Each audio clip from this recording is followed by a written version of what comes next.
Indonesia itu dulu kedatangan Islam itu tidak pernah dipertentangkan antara Islam dan negara, sehingga diskusi itu sudah salah karena para wali itu tidak pernah mempertentangkan Islam dan keindonesiaan atau kebinekaan.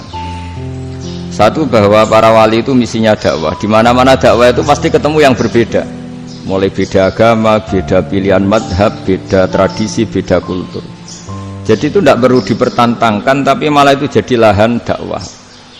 Sehingga kita-kita ini kalau diminta diskusi hubungan negara dan agama malah bingung, memangnya kenapa? Itu seperti dulu zaman P4, saya punya kawan di Jogja, teman saya nulis tafsir Profesor Zaini, itu pernah zaman Pak Erto disuruh sosialisasi P4 di Papua. Apa hubungan Pancasila dan UUD 45? Itu orang Papua jawab, hubungannya baik-baik saja Pak. Jadi yang unik itu ketika disuruh baca Pancasila, 1 Pancasila, 2 ketuhanan yang Maha Esa. Nah, akhirnya 6 kan? Kenapa Pancasila jadi 6? Yang unik itu ketika ditanya, ini saya melihat langsung di TV 7 itu, Indonesiaku ini. Ada anak-anak kecil ditanya, bendera ini milik siapa? Bendera merah putih itu. Jawabannya apa? Milik sekolahan Pak. Karena memang milik sekolah. Itu yang tanya itu kaget. Milik sekolahan Pak. Imam Zuhri adalah gurunya Imam Malik. Ya, saya ulang lagi ya, Imam Zuhri adalah gurunya Imam Malik. Halaman 29. Ini langsung start saya baca.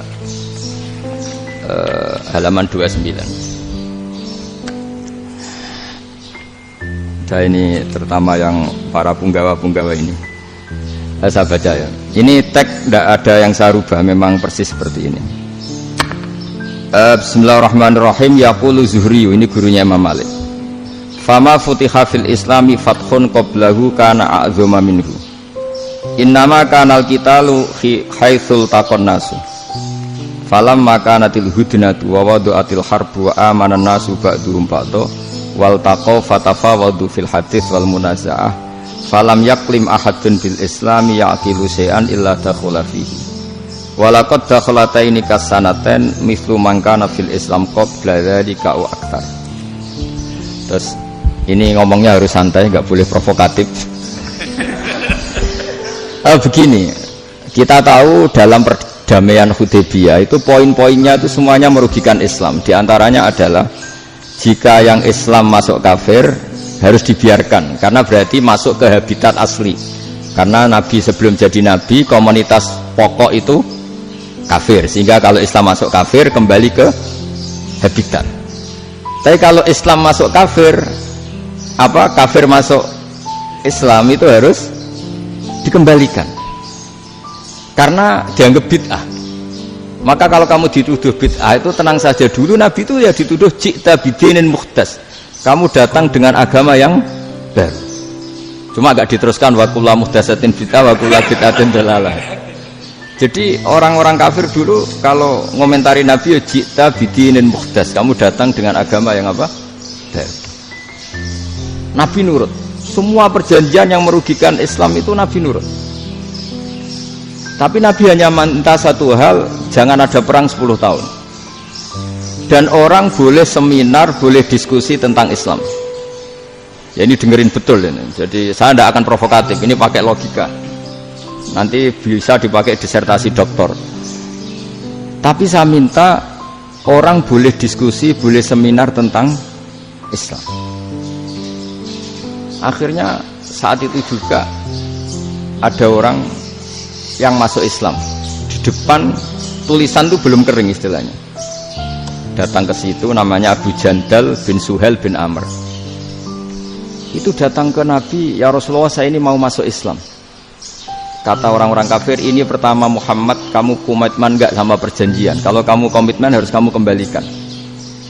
Nabi bilang, ya Abu Jandal kamu kembali ke mereka, ke habitat mereka, yaitu menjadi kafir, di komunitas kafir maksudnya. Akhirnya nangis.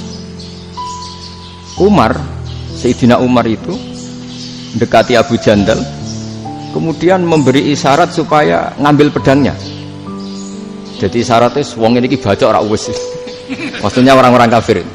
Tapi Abu Jandal nggak mau. Singkat cerita akhirnya kembali ke komunitas kafir.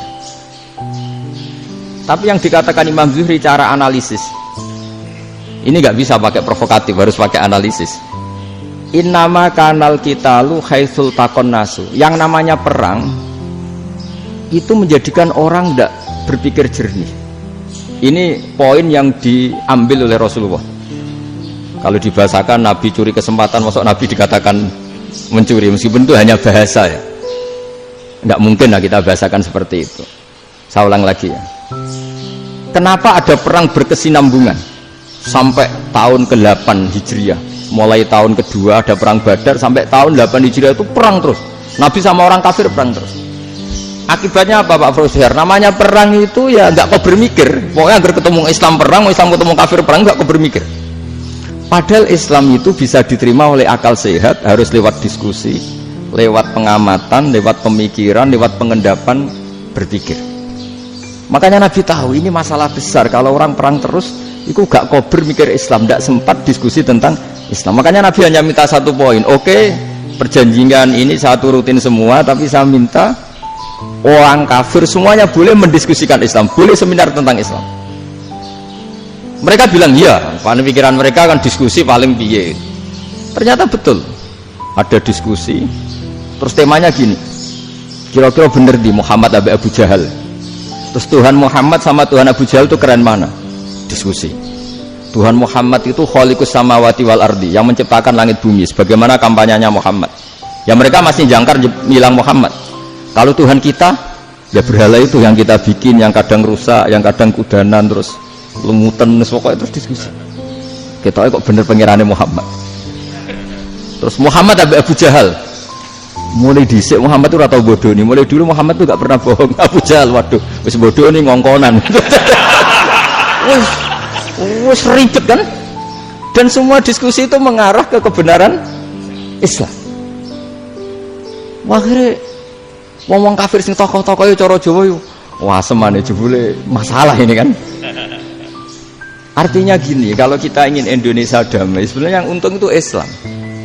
Karena Tuhan yang menciptakan langit dan bumi tentu gak akan diperbandingkan atau akan dikalahkan oleh Tuhan yang lahirnya saja sudah di bumi. Misalnya kita menjual Tuhan Allah, siapa itu yang menciptakan langit bumi, yang ada sebelum langit bumi, bandingkan dengan Tuhan yang lahirnya di bumi, ada tanggal lahirnya, ada aktenya, itu kan sudah ribet kan. Begitu juga kalau memperbandingkan tokoh, Muhammad itu siapa? Tokoh yang bisa menyatukan pan-Arabik, tokoh yang begini-begini, yang sayang istri, sayang keluarga, dibandingkan dengan tokoh Abu Jahal Abu Lahab yang corong jauh penggaweannya yang ngerugikan orang lain. Akhirnya orang itu mulai tertarik sama Islam. Makanya kata Az-Zuhri pakai bahasa dulu, falam yaklim ahadun bil Islam. Tapi kalau sekarang yang populer itu bahasa yatakallam. Sebenarnya yang benar itu bahasa kalimah yaklimu kalaman, karena masdarnya itu kalam, berarti sulasi nopo mujarrad. Tapi di fi'ilnya itu mujarradnya enggak kelaku. Jadi di fi'ilnya takallama ya takallamu, tapi untuk masdarnya yang kelaku kalaman. Jadi ini agak unik, agak enggak lazim. Mestinya kan takallama ya takallamu takalluman, tapi di masdarnya kalam populer, tapi di fi'ilnya tidak populer. Saya teruskan ya. Ini penting sekali. Jadi menjual Islam, kalau boleh dibahasakan menjual, itu tetap enak dalam kondisi damai. Karena kalau kita perang, itu bawaannya kalau ketemu ya perang. Kalau ketemu perang, sehingga orang itu rakober diskusi dulu. Saat benernya Islam sampai kafir itu bener di. Karena tidak kober diskusi, tidak sempat diskusi, orang yang milih yang kafir. Karena yang mayoritas yang kuat. Sementara Islam zaman itu lemah. Nah, Nabi itu yang diminta hudnah, yang penting kita damai. Terus orang boleh mendiskusikan benar mana kita dan mereka.